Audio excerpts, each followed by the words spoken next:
গেল ২০ এপ্রিল রাতে টাঙ্গাইলের মির্জাপুর উপজেলার লোহজং নদীর পাড় থেকে মাটিচাপা অবস্থায় এক নারী ও নবজাতকের অর্ধগলিত মরদেহ উদ্ধার করা হয়। স্থানীয়রা ওই এলাকায় দুর্গন্ধ পেলে ঘটনাস্থলে গিয়ে মৃত নারীর চুল দেখতে পায়। খবর পেয়ে গর্ত থেকে দুটি মরদেহ উদ্ধার করে পুলিশ। পুলিশের ধারণা, ওই নারী অন্তঃসত্ত্বা ছিলেন। মৃত্যুর সময় শিশুটির জন্ম হয়। পরবর্তীতে তাদের দুজনকে মাটি চাপা দেওয়া হয়। মরদেহে পচন ধরায় এখনও পরিচয় শনাক্ত করা যায়নি। গেল ২১ এপ্রিল ময়নাতদন্ত শেষে মরদেহ দুটি বেওয়ারিশ হিসেবে মির্জাপুর পৌর কেন্দ্রীয় কবরস্থানে দাফন করে পুলিশ। এদিকে ঘটনার কয়েকদিন পর ওই মৃত নারী ও শিশুর ছবি ছড়িয়ে পড়েছে সামাজিক যোগাযোগ মাধ্যমে। দাবি করা হচ্ছে, অন্তঃসত্ত্বা নারীকে পাশবিক নির্যাতনের পর হত্যা করা হয়েছে। একটি বস্তার মধ্যে ছিল লাশটি।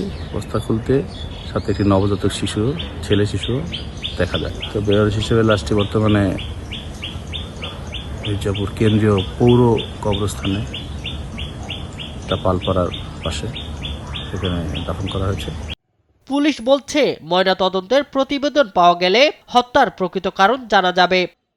আমরা যখন লাশটা উঠাই, ওঠানোর সময় হচ্ছে পেটে বাচ্চা ছিল। আমরা ধারণা করতেছি যে 5 মাস হবে আর কি, মানে হয়তো 25-30 সপ্তাহ হবে এরকম। এমনি মামলা হয়েছে, আমরা আইও আছে, আমরা কাজ করতেছি আর কি। তো আইডেন্টিফাই হইলে, মানে ওনার পরিচয়টা আইডেন্টিফাই হইলে তখন আরেকটু ক্লিয়ার হওয়া যাবে আর কি, কোথা থেকে আসলো, কিভাবে আসলো। মানে রেপ হয়েছে কিনা এটা তো আসলে বলা যাচ্ছে না, মানে এটা মতামত রিপোর্ট আসলে তারপরে পাওয়া যাবে। তদন্ত করে ঘটনার প্রকৃত রহস্য বের করে দোষীদের কঠোর শাস্তির দাবি সচেতন মহলের। শামীম হোসেন, নিউজ ডেস্ক, দেশ টিভি।